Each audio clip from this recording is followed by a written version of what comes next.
Para pendengar radio yang saya kasih dalam Tuhan kita Yesus Kristus, Shalom dengan Pendeta Rainer Schoenemann. Pada saat ini kita bersama-sama akan merenungkan tema Siapakah Allah dan siapakah aku? Siapakah Allah dan siapakah aku? Kita membaca dari Keluaran pasal 3 ayat 1-14. Keluaran 3 ayat 1-14. Adapun Musa, ia biasa mengembalakan kambing domba Yitro, mertuanya, imam di Midian. Sekali ketika ia menggiring kambing domba itu ke seberang padang gurun, sampailah ia ke gunung Allah, yaitu gunung Horeb. Lalu malaikat Tuhan menampakkan diri kepadanya di dalam nyala api yang keluar dari semak duri. Lalu ia melihat, dan tampaklah semak duri itu menyala, tetapi tidak dimakan api. Musa berkata, "Baiklah, aku menyimpang ke sana untuk memeriksa penglihatan yang hebat itu. Mengapakah tidak terbakar semak duri itu?" Ketika dilihat Tuhan bahwa Musa menyimpang untuk memeriksanya, berserulah Allah dari tengah-tengah semak duri itu kepadanya, "Musa, Musa." Dan ia menjawab, "Ya Allah." Lalu ia berfirman, "Janganlah datang dekat-dekat, tanggalkanlah kasutmu dari kakimu, sebab tempat di mana engkau berdiri itu adalah tempat tanah yang kudus." Lagi ia berfirman, "Akulah Allah ayahmu, Allah Abraham, Allah Ishak, dan Allah Yakub." Lalu Musa menutupi mukanya, sebab ia takut memandang Allah. Dan Tuhan berfirman, "Aku telah memperhatikan dengan sungguh kesengsaraan umatku di tanah Mesir, dan aku telah mendengar seruan mereka yang disebabkan oleh pengerah-pengerah mereka. Ya, aku mengetahui penderitaan mereka. Sebab itu aku telah turun untuk melepaskan mereka dari tangan orang Mesir dan menuntun mereka keluar dari negeri itu ke suatu negeri yang baik dan luas, suatu negeri yang berlimpah-limpah susu dan madunya, ke tempat orang Kanaan, orang Het, orang Amori, orang Feris, orang Hewi, dan orang Yebus. Sekarang seruan orang Israel telah sampai kepadaku. Juga telah kulihat betapa kerasnya orang Mesir menindas mereka. Jadi sekarang pergilah, aku mengutus engkau kepada Firaun untuk membawa umatku orang Israel keluar dari Mesir." Tapi Musa berkata kepada Allah, "Siapakah aku ini? Maka aku yang akan menghadap Firaun dan membawa orang Israel keluar dari Mesir?" Lalu firman-Nya, "Bukankah aku menyertai engkau? Inilah tandanya bagimu, bahwa aku yang mengutus engkau. Apabila engkau telah membawa bangsa itu keluar dari Mesir, maka kamu akan beribadah kepada Allah di gunung ini." Lalu Musa berkata kepada Allah, "Tetapi apabila aku mendapatkan orang Israel dan berkata kepada mereka, 'Allah nenek moyangmu telah mengutus aku kepadamu,' dan mereka bertanya kepadaku, 'Bagaimana tentang namanya?'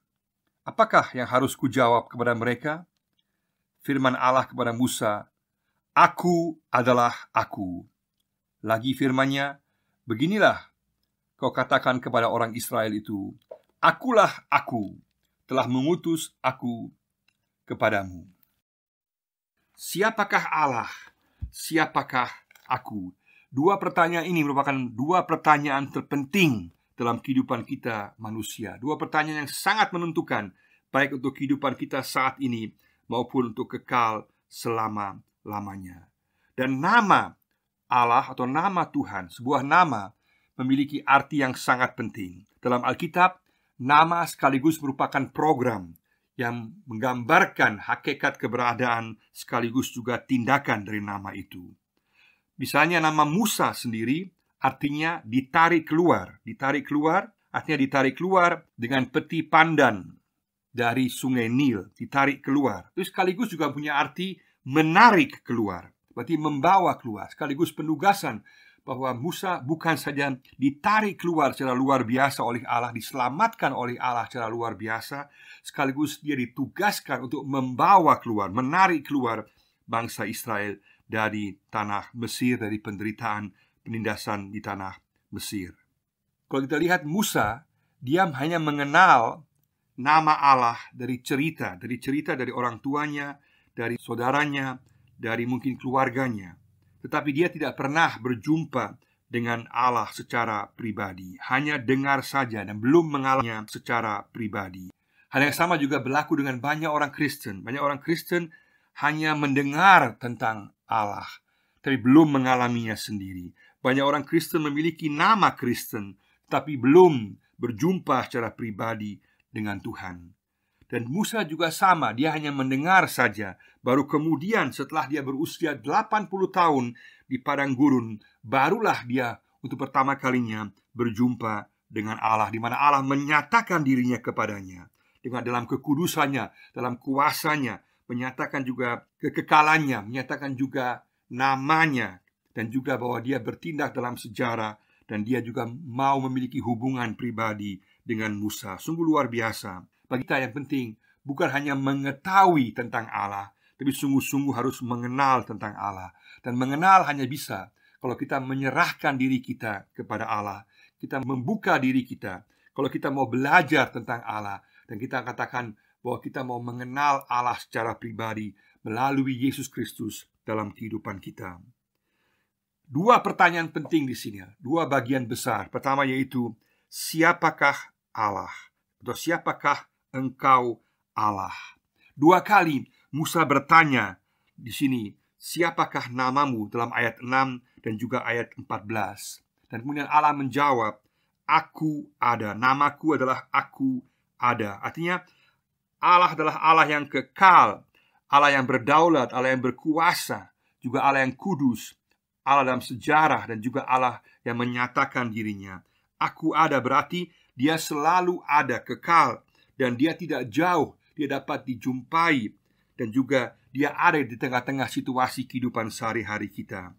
Hal yang sama juga dikatakan dalam Ibrani pasal 13 ayat 8 mengenai Yesus. Dikatakan bahwa Yesus ada dahulu, sekarang, dan sampai selama-lamanya. Nama Yesus juga sama, Yehoshua, Yahweh menyelamatkan. Berarti nama Yesus sama dengan nama Allah, dia yang menyelamatkan. Dan di sini digambarkan bagaimana Allah menyatakan dirinya. Ketika ditanya, siapakah engkau Allah? Dia menjawab, aku ada, yaitu Allah Yahweh. Yahweh adalah nama Allah. Allah adalah sebutan, tapi nama Allah dalam perjanjian lama juga perjanjian baru adalah Yahweh. Yahweh adalah nama jati diri hakikat Allah yang sebenarnya, yang kemudian nampak pada saat Yesus datang ke dunia ini, menjadi nyata, menjadi manusia, dan menampakkan dirinya bagi kita manusia. Yahweh adalah nama Allah yang sejati, yang sebenarnya. Kalau kita lihat di sini katakan Allah itu ada, berarti Allah mau mengatakan bahwa dia telah ada kekal selamanya.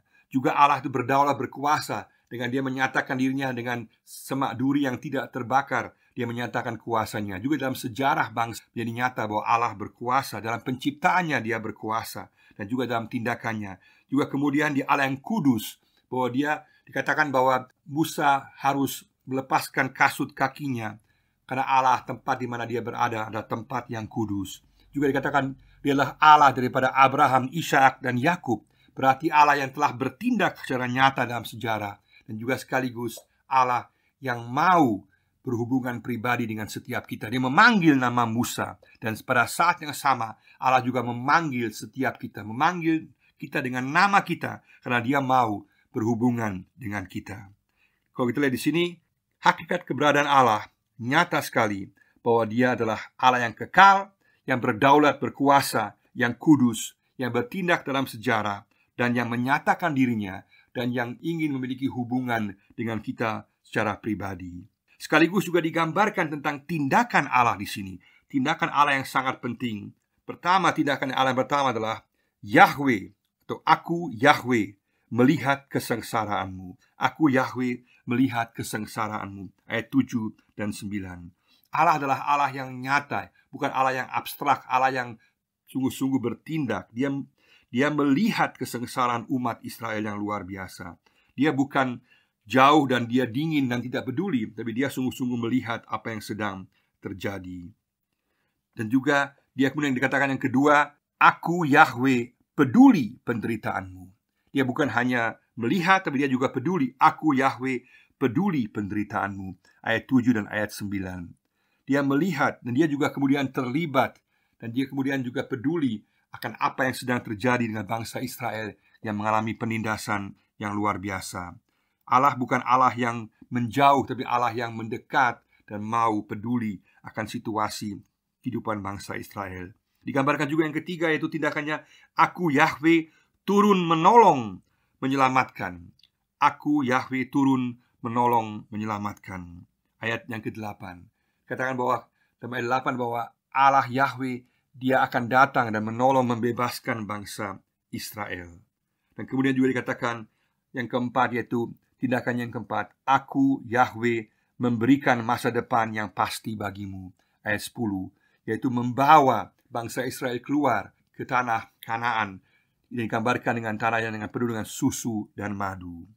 Hal yang sama kemudian menjadi nyata dalam kehidupan Yesus. Maka peristiwa atau gambaran tentang Allah di sini adalah prototip, gambaran tentang apa yang kemudian terjadi secara nyata dalam kehidupan Yesus, yang membawa pembebasan yang lebih besar.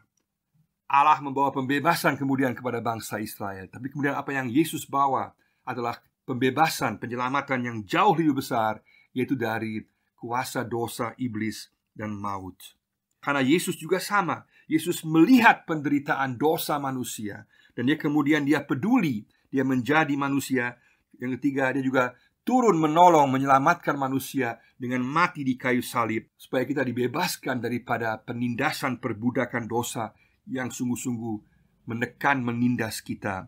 Dan Yesus juga memberikan kepada kita masa depan, yaitu masa depan kehidupan yang bebas daripada kuasa dosa, kuasa iblis, dan kuasa maut, yang memberikan pada kita kemudian juga kepastian kehidupan kekal, sebuah masa depan yang gilang gemilang. Luar biasa sekali.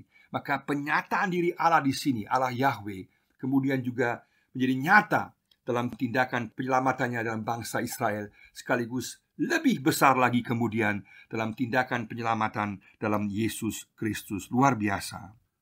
Hakikat keberadaan Allah dan tindakan Allah di sini sekaligus juga merupakan penugasan kepada setiap orang percaya dan juga pada setiap gereja di zaman sekarang. Berarti bahwa kita pun dipanggil untuk sungguh-sungguh memperkenalkan nama Yahweh, keberadaan Allah, yaitu bahwa Allah adalah Allah yang kekal, yang ada, yang berdaulat, yang berkuasa, yang kudus, yang telah bertindak dalam sejarah secara nyata, dan juga telah menyatakan dirinya, dan yang juga mau memiliki hubungan pribadi dengan kita. Sekaligus juga kita dipanggil untuk meniru hakikat keberadaan Allah dan tindakan Allah, dengan sungguh-sungguh kita memperhatikan, kita melihat penderitaan di tengah-tengah dunia ini, peduli akan penderitaan di tengah-tengah dunia ini, dengan sungguh-sungguh juga kemudian turun menolong, turun tangan menolong dan melayani, serta juga memberikan harapan kepada manusia. Berarti gereja sungguh-sungguh dipanggil, setiap orang percaya dipanggil untuk terlibat dalam pelayanan penginjilan, membawa berita yang terindah, berita Injil, keselamatan Allah, sekaligus sungguh-sungguh untuk membawa pelayanan sosial diakonia, melayani dalam segala kebutuhan manusia, baik rohani maupun juga jasmani. Tugas gereja adalah sungguh-sungguh melihat, peduli, turun tangan, memberi harapan pada manusia, pada orang-orang di masa sekarang. Untuk itulah gereja ada, untuk itulah kita dipanggil pada masa kini. Pertanyaan yang kedua adalah, siapakah aku? Siapakah aku? Ayat yang ke-11. Di masa modern dan masa pasca modern, orang lebih banyak bertanya dulu, siapakah aku? Menekankan egoisme, kepentingan diri sendiri dulu, sebelum bertanya, siapakah Allah? Tapi dalam Alkitab di sini sangat jelas bahwa kita harus mengenal Allah dulu untuk mengenal diri kita sendiri. Pertanyaan kedua, siapakah aku ini, berkaitan dengan identitas diri kita, kepribadian diri kita, hakikat pribadi kita. Siapakah aku? Kita mau mendefinisikan diri kita dari siapa? Ketika Musa berjumpa dengan Allah, dia berjumpa dengan identitasnya yang sejati, yang sebenarnya. Bayangkan, 14.600 hari lamanya dia mengalami begitu pekerjaan yang rutin, yang mungkin membosankan. Dan kemudian tiba-tiba Allah memanggil namanya 2 kali, Musa, Musa. Artinya dia menemukan identitas kepribadiannya pada saat berjumpa dengan Tuhan. Banyak manusia pada masa sekarang, mereka mau memperoleh jati diri mereka dari pengakuan, penilaian orang lain. Banyak orang di masa sekarang sangat mementingkan selfie-nya disenangi orang dalam Facebook, dalam Instagram, mendapat like, Padahal yang paling penting sebetulnya adalah laik yang Tuhan Yesus berikan kepada kita, laik yang Allah Yahweh kepada kita. Itulah kepribadian kita yang sejati, harga diri kita yang sejati. Di sini kita lihat bahwa Musa menjadi berdosa, bersalah. Musa telah menjadi DPO, pelarian, karena dia telah membunuh seorang Mesir, karena dia membela seorang Israel. Kemudian dia lari dan akhirnya harus tinggal begitu lama di padang gurun di Midian. Tapi kemudian kehidupannya yang kelihatannya membosankan, kelihatannya tidak berarti, tiba-tiba diguncangkan oleh Allah. Allah kemudian berjumpa dengan dia. Dan hal yang sama juga berlaku dengan kita. Mungkin kehidupan kita kelihatannya membosankan, rutin, tidak ada arah yang jelas. Kita mungkin merasa biasa-biasa saja, tapi Allah bisa menggoncangkan hidup kita. Karena Allah berjumpa dengan kita, dengan Allah menampakkan dirinya, siapa dirinya bagi kita secara pribadi. Sekaligus juga dia menugaskan kita, memberikan kita tugas yang baru, tugas dalam kehidupan, panggilan kehidupan sehari-hari kita. Luar biasa, semuanya terjadi karena Musa berjumpa dengan Tuhan. Pada saat kita berjumpa dengan Tuhan, maka kita akan mengenal siapa diri kita, siapakah aku ini. Ada 4 hal secara singkat saya mau tegaskan di sini. Yang pertama dikatakan, Allah Yahweh mengenal aku. Allah Yahweh mengenal aku. Itu hal yang pertama. Luar biasa sekali bahwa di sini Musa dipanggil 2 kali. Berarti bahwa Allah mengenal nama Musa dan juga Allah mengenal nama tiap-tiap kita. Berarti meskipun sudah begitu lama, 80 tahun Musa berada di Midian, tapi belum terlambat. Bagi setiap kita, panggilan Tuhan belum terlambat. Pada saat ini pun Allah bisa memanggil kita untuk kita kembali kepada Tuhan, dalam hubungan dengan Tuhan, mengenal Allah, sekaligus juga untuk kita boleh ditugaskan untuk terlibat dalam pelayanan sesuai kemampuan karunia kita. Sungguh luar biasa, Allah mengenal nama kita. Allah peduli pada saya. Dan karena dia peduli, maka kita boleh tahu bahwa kita dikasihi oleh Allah. Sungguh luar biasa. Jawaban Musa di sini terhadap panggilan Allah sangat penting. Dikatakan, ya Allah. Hal yang sama juga berlaku untuk kita. Kita pun juga harus menjawab panggilan Allah. Mengatakan, ya Allah, di sini aku Allah. Aku sungguh-sungguh menyerahkan diriku kepadamu. Yang kedua adalah di sini, Allah Yahweh menginginkanku. Allah Yahweh menginginkanku. Artinya, kita baca dalam ayat yang kelima di sini bahwa ketika Musa berjumpa dengan Allah dalam semak duri, dikatakan bahwa lepaskanlah kasut kakimu. Berarti simbol sandal di sini adalah simbol penyerahan diri. Penyerahan kasut merupakan simbol penyerahan diri. Kita juga tahu dalam cerita tentang kisah Rut juga sama, bahwa sandal merupakan tanda penyerahan. Maka di sini kita dipanggil untuk menyerahkan diri kita. Allah ingin supaya kita menyerahkan diri kita secara penuh kepadanya. Hal yang sama juga kita baca dalam Roma 12 ayat 1, di mana dikatakan bahwa kita dipanggil untuk menyerahkan tubuh kita sebagai persembahan yang kudus. Maka Allah Yahweh mengenal kita, sekaligus juga Allah Yahweh menginginkan kita, menginginkan penyerahan diri kita secara penuh. Sejauh mana kita telah menyerahkan diri kita secara penuh kepada Allah. Yang ketiga adalah di sini, Allah Yahweh menugaskanku. Allah Yahweh menugaskanku. Ayat 10. Di sini Musa diberikan tugas untuk pergi dan membebaskan bangsa Israel. Dan bagi kita juga berlaku pada masa kini. Setiap orang percaya ditugaskan untuk membawa keselamatan kepada orang lain, membawa pembebasan kepada orang lain, untuk membawa pelayanan sosial diakonia kepada orang lain, untuk terlibat dalam pelayanan. Ini berlaku bagi gereja dan juga berlaku bagi setiap orang percaya. Sesuai karunia kita masing-masing, kita semua dipanggil dalam masa perjanjian baru untuk sungguh-sungguh membawa Injil keselamatan dan secara nyata dalam tindakan sosial diakonia. Yang keempat adalah Allah Yahweh menyertai aku. Ayat 12. Allah Yahweh menyertai aku. Sungguh luar biasa. Dalam kita ditugaskan oleh Allah, dalam kehidupan kita saat kita menyerahkan diri kita pada Allah, kita tidak ditinggal sendiri. Allah menyertai kita. Sungguh luar biasa. Kalau kita lihat apa yang ditekankan Allah kepada Musa dalam peristiwa semak duri adalah, Musa, dengan kekuatanmu sendiri, dengan kemampuanmu sendiri, engkau tidak berhasil membawa pembebasan bagi bangsa Israel dengan cara membunuh, dengan cara tindakanmu. Tetapi sekarang aku akan menyertaimu, aku yang akan menolong engkau. Meskipun engkau semacam ranting yang sudah tua, tetapi tetap dapat aku pakai untuk kemuliaan-Ku, untuk membawa pembebasan, membawa kebaikan bagi umat-Mu. Hal yang sama juga berlaku untuk kita, bahwa mungkin kita merasa diri kita sebagai ranting yang sudah tua, yang tidak berguna. Tetapi pada saat kita bersama-sama dengan Tuhan, pada saat kita bersama-sama dengan Tuhan, menyerahkan diri kita kepada Tuhan, siap ditugaskan, maka kita pun sebagai ranting yang tua dapat dipakai oleh Tuhan. Tuhan dalam perjumpaannya dengan kita akan memakai kita jadi berkat bagi orang lain, karena janjinya adalah bahwa Dia akan menyertai kita, sehingga kita akan menjadi berkat bagi orang lain.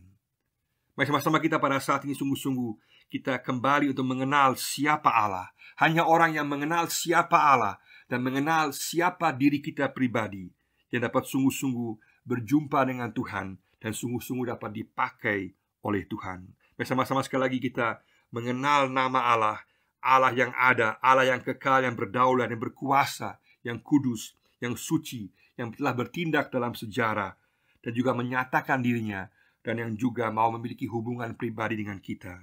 Sekaligus juga Allah yang telah bertindak secara nyata dalam kehidupan kita. Allah yang melihat kesengsaraan kita, yang peduli kesengsaraan kita, yang kemudian juga turun menolong menyelamatkan kita dan juga memberikan masa depan kepada kita.